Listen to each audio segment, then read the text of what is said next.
চৈত্র মাসে বাড়ির এই স্থানে ছড়িয়ে দিন এক মুঠো লবণ। অর্থ আসবে ঝড়ের বেগে। মা লক্ষ্মী আপনার ঘরে স্থিত হবেন। নমস্কার বন্ধুরা, ভক্তিমূলক কথা চ্যানেলে জানাই আপনাদের স্বাগত।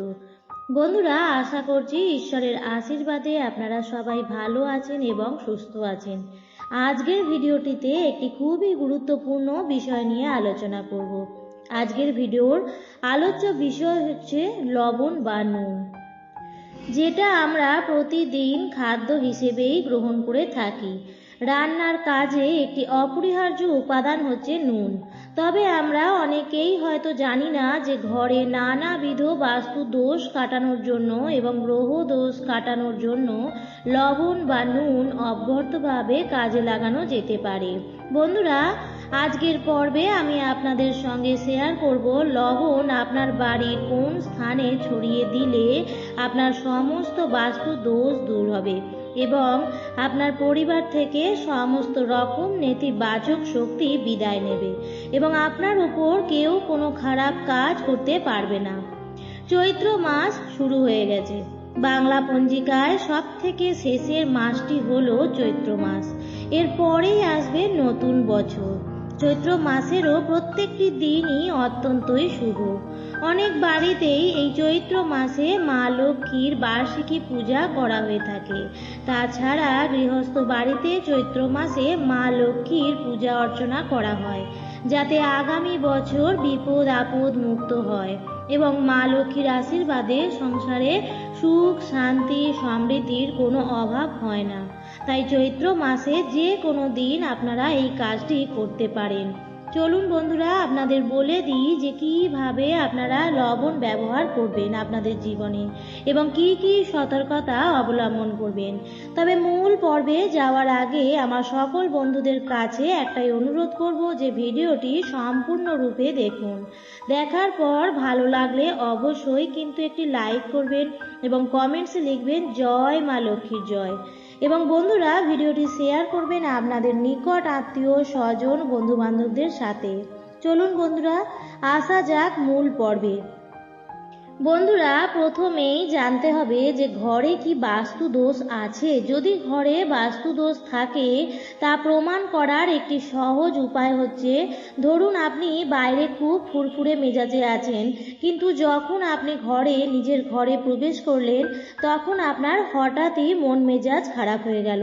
তাছাড়াও কারণে অকারণে পরিবারের সমস্ত সদস্যদের মধ্যে মনোমালিন্য যদি লেগে থাকে এবং যদি আপনি কোনো ভালো কোনো অনুষ্ঠান করতে চান বা বাড়িতে কোনো পুজো দিতে চান, আপনার সেই পুজো দেওয়ার পথে বাধা তৈরি হয়, তাহলে বুঝতে হবে যে আপনার বাড়িতে অত্যন্ত মাত্রায় নেতিবাচক শক্তি বৃদ্ধি পেয়েছে এবং তার ফলে যা আপনি ভালো কাজ করতে চাইছেন, যা আপনি শুভ অনুষ্ঠান করতে চাইছেন, তাতে আপনার বাধা আসছে। তাহলে অবিলম্বে আপনার ঘরের বাস্তু ঠিক করা প্রয়োজন। যে ঘরে বাস্তু দোষ থাকে সেই ঘরে কোনো রকম ভাবেই আর্থিক উন্নতি হতে পারে না। সেই ঘরের পরিবারের সদস্যরা যে কাজেই হাত লাগাবেন সেই কাজেই প্রচুর বাধা এবং বিপত্তির সম্মুখীন হতে হবে। আপনার মধ্যে যে পজিটিভ শক্তি আছে সেটি আপনার ঘরের বাস্তু শোষণ করে নেবে এবং আপনি কোনো রকম ভালো চিন্তা ভাবনা করতে পারবেন না। এর ফলে পরিবারের আয় উন্নতি দিন দিন কমতে থাকবে আর আপনার খরচও বাড়তে থাকবে। তাই বন্ধুরা, ঘরের বাস্তু দোষ খুব সহজ কিছু উপায়ে এবং বলা যেতে পারে প্রায় বিনামূল্যেই সরানো যেতে পারে, কিন্তু সঠিকভাবে সেটি জানতে হবে। আপনি সাধারণ লবণ অর্থাৎ সাদা লবণ, যেটি আপনারা রান্নায় ব্যবহার করেন, প্রতিদিন খাবার হিসেবে গ্রহণ করেন, সাদা লবণ দিয়েও আপনি এই উপায়টি করতে পারেন। তাছাড়াও আপনার ঘরে যদি সৈন্ধব লবণ থাকে তাহলে সৈন্ধব লবণ দিয়েও আপনারা এই উপায়টি করতে পারেন। সৈন্ধব লবণ অত্যন্তই ফলপ্রদায়ী। বন্ধুরা, এটা এমন নয় যে সৈন্ধব লবণ দিয়েই আপনাকে করতে হবে তবেই বাস্তুদোষ কাটবে। আসলে সৈন্ধব লবণ অতিরিক্ত শুদ্ধ। এটা সাদা লবণের থেকে আরও বেশি শুদ্ধ হয় এবং আরও বেশি কার্যকর হয়। তবে আপনি দুটোর মধ্যে যে কোনো একটি লবণ দিয়েই করতে পারেন। প্রথম যে উপায়টি আমি বলছি সেটা আপনারা প্রতিদিন করবেন এবং সকাল 10টার আগে করার চেষ্টা করবেন, অর্থাৎ সূর্য আকাশের ওপর দিকে যাওয়ার আগে করার চেষ্টা করবেন। প্রতিদিন সকালবেলায় ঘর দুয়ার খুব ভালো করে পরিষ্কার পরিচ্ছন্ন করবেন। যে বাড়ি বা ঘর বাড়ি পরিষ্কার পরিচ্ছন্ন নয় সেই বাড়িতে অলক্ষ্মী বাস করে, মা লক্ষ্মী সেই ঘরে প্রবেশ করেন না। এবং প্রতিদিন ঘর মুছবেন। ঘর মোছার যে জলটি আছে সেই জলের মধ্যে আপনারা তো ফিনাইল দিয়ে ঘর মোছেন, তো সেই ঘর মোছার যে জলটি আছে তাতে ছোট অর্থাৎ চা চামচের 1 চামচ সাদা লবণ মিশিয়ে আপনার ঘরগুলি মুছবেন এবং চেষ্টা করবেন সেই জলটি বাড়ির বাইরে ফেলার, বাড়ির উঠোনে ফেলার, ঘরের মধ্যে বেসিনে বা বাথরুমে না ফেলে চেষ্টা করবেন বাড়ির বাইরে ফেলা। এর ফলে আপনার বাড়ির মধ্যে যে নেতিবাচক যেটা আছে, যে নেগেটিভ এনার্জি আছে, যার ফলে আপনার পরিবারের আয় উন্নতিতে বাধা আসছে, সেটা কেটে যাবে। এই কাজটি আপনাদের প্রতিদিন করতে হবে এবং চেষ্টা করবেন সকাল 10টার আগে অর্থাৎ দুপুর 12টার আগে অন্তত পক্ষে করার চেষ্টা করবেন। সূর্য যখন মাথার ওপর অর্থাৎ সেই সময়ের আগে ঘর দুয়ার ঝাড় দেওয়া বা মোছা সব সময় সকালের দিকেই করা উচিত, কখনোই মাঝ দুপুরে নয়। তাই সকালের দিকেই কাজটি করবেন। কাজটি আপনারা প্রতিদিন করতে পারেন, তবে বৃহস্পতিবার দিন খালি বাদ দেবেন।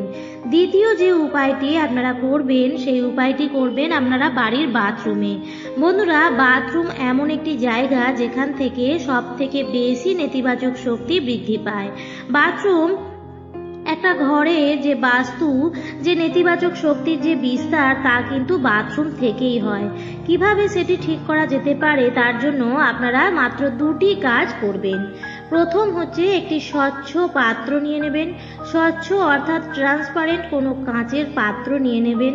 তার মধ্যে 1 বাটি সাদা নুন রেখে দেবেন। অর্থাৎ আপনি যদি কোনো কৌটো নেন তার মধ্যে 1 বাটি নুন ভরে রাখবেন এবং আপনি বাথরুমে একটু উপরের দিকে এমন একটি জায়গায় রাখবেন যাতে সেটি সবার চোখেও না পড়ে এবং বাথরুমের মধ্যেই সেটি থাকবে, কিন্তু কারুর হাতেও না পড়ে, চোখেও না পড়ে, এমন একটি জায়গায় রেখে দেবেন এবং এই জিনিসটি আপনি রাখবেন এবং 15 দিন অন্তর অন্তর আপনাকে পরিবর্তন করতে হবে। এই যে লবণ দিয়ে আপনি স্বচ্ছ জায়গায় ভরে রাখলেন, এটি আপনার বাথরুমের যে নেতিবাচক শক্তিটা তৈরি হচ্ছে সেটি শোষণ করে নেবে। শোষণ করে কিন্তু সেই লবণটি নিজের মধ্যেই রাখবে। আপনাকে সেই লবণটি বাড়ির ত্রিসীমানার বাইরে কোথাও গিয়ে ফেলতে হবে। আপনি কোনো চৌমাথার মোড়ে বা যে কোনো অজানা রাস্তায়ও ফেলে আসতে পারেন, কিন্তু এটি আপনাকে 15 দিন অন্তর অন্তর পরিবর্তন করতেই হবে। এরপর বাথরুমের সমস্ত যে নেতিবাচক শক্তি সেটি শোষণ করে নেবে সেই নুন। আরেকটি কাজ আপনারা করবেন, বাথরুমে আমরা সবাই বালতি ব্যবহার করি, সাদা, গোলাপি, যে কোনো রঙের বালতি আমরা ব্যবহার করে ফেলি। তবে বাথরুমে আপনারা যখন বালতি ব্যবহার করবেন তখন নীল রঙের বালতি ব্যবহার করার চেষ্টা করবেন। নীল রং পরিশোধক হিসেবে খুব ভালো কাজ করে এবং জলকেও রিপ্রেজেন্ট করে নীল রং। নীল রং কিন্তু অত্যন্তই ভালো, আপনার যে কোনো খারাপ জিনিসকে শোষণ করে নেবে এই নীল রং। তাই বন্ধুরা, আপনারা নীল রঙের বালতি এবং মগ ব্যবহার করুন আপনাদের বাথরুমে। দেখবেন আপনি অত্যন্তই ভালো রেজাল্ট পাবেন এবং একদম হাতে নাতে পাবেন। বাড়িতে যদি অত্যন্ত মাত্রায় ডোজ থাকে তাহলে দেখবেন আপনাদের রাতের ঘুম উড়ে যাবে। আপনি রাতে শোবেন, হয় আপনি খারাপ স্বপ্ন দেখবেন অথবা আপনারা ঘুম আসবে না। এই দুটোর মধ্যে থেকে যে কোনো একটা আপনার সাথে অবধারিতভাবেই হবে, বা রাতের বেলা অন্ততপক্ষে 2 থেকে 3 বার আচমকাই হঠাৎ করেই ঘুম ভেঙে যাবে। সেই ক্ষেত্রে যাতে আপনার ওপর আপনার ঘুমের ব্যাঘাত না ঘটায় তার জন্য একটি কাজ আপনারা করতে পারেন। সেটি হচ্ছে, আপনি যে বেডে বা যে বিছানায় আপনি শুয়ে থাকবেন সেই বিছানার যে 4টে পা আছে সেই পায়ের মধ্যে আপনি অল্প অল্প করে লবণ দিয়ে রাখবেন রাত্রে বেলায় ঠিক শোবার আগে। তারপর আপনারা আর কোনো কাজ করবেন না, ঠিক শোবার আগে লবণ দিয়ে রাখবেন। তাহলে আপনার আশেপাশে যত কিছু নেতিবাচক আছে সেই লবণ শোষণ করে নেবে এবং আপনার কাছে কোনো কিছু খারাপ আর প্রবেশ করতে পারবে না। এটি আপনারা করে দেখতে পারেন। সবার শেষে বলবো যে ঘরের সার্বিক বাস্তুদোষ এবং সবার উন্নতি ও মঙ্গলের জন্য আপনারা বাড়িতে ঠিক 1 মুঠো পরিমাণ লবণ আপনার হাতের মুঠোয় নেবেন এবং ঘরের মধ্যে পূর্ব থেকে পশ্চিম দিকে 3 বার ঘুরিয়ে সেই 1 মুঠো লবণ নিয়ে আপনার বাড়ির উঠোনে চলে আসবেন এবং উঠোনের যে উত্তর পশ্চিম কোণটা আছে সেই কোণের মধ্যে সেই 1 মুঠো লবণ আপনি ফেলে দেবেন। এটা আপনি আপনার ঘরে অর্থাৎ আপনার বাড়ির মধ্যেই করবেন। আপনি যদি ফ্ল্যাটে থাকেন তাতেও কোনো অসুবিধা নেই, আপনি ফ্ল্যাটের নিচেও ফেলতে পারেন এবং নিজস্ব বাড়িতে যদি থাকেন তাহলেও কোনো অসুবিধা নেই। এই লবণ দিয়ে আপনাকে আপনার বাড়ির ত্রিসীমানার মধ্যেই ফেলতে হবে। কি করবেন, আপনি 1 মুঠো লবণ নেবেন, তার আগে স্নান সেরে নেবেন, শুদ্ধ বস্ত্র পরিধান করে নেবেন। স্নান সেরে শুদ্ধ বস্ত্র পরিধান করে রান্নাঘরে থেকে যেখানে নুন রয়েছে সেখান থেকে আপনার হাতের 1 মুঠো লবণ নেবেন এবং ঘরের মুখ্য দরজা থেকে সারা ঘরের পূর্ব থেকে পশ্চিম দিকে 3 বার ঘোরাবেন সেই লবণ। অর্থাৎ আপনি মুখ্য দরজা দিয়ে ভেতরে প্রবেশ করলেন 1 মুঠো লবণ নিয়ে এবং সেই ঘর থেকে পুরোপুরি ক্লকওয়াইজ 3 বার ঘোরালেন এবং তারপর আবার মুখ্য দরজা দিয়ে বেরিয়ে গিয়ে বাড়ির উঠোনে চলে গেলেন এবং বাড়ির উঠোনের যে উত্তর পশ্চিম কোণটা আছে তাতে গিয়ে সেই 1 মুঠো লবণ আপনি ফেলে দেবেন। এর মাঝখানে আপনি আর কোনো কাজ করবেন না। অর্থাৎ লবণটি নিয়ে আপনি যখন ঘর প্রদক্ষিণ করছেন তার মাঝখানে আপনি আর কোনো কাজ করবেন না। দেখবেন বন্ধুরা, এর ফলে আপনার ঘরের সমস্ত রকম বাস্তুদোষ এবং নেতিবাচক শক্তিগুলি উধাও হয়ে যাবে এবং আপনার জীবনে অর্থ আগমনের পথ সুগম হবে। আমার আজকের পর্বটি এই পর্যন্তই। ভিডিওটি দেখে ভালো লাগলে অবশ্যই চ্যানেলটিকে সাবস্ক্রাইব করবেন। ভিডিওটি দেখার জন্য অসংখ্য ধন্যবাদ।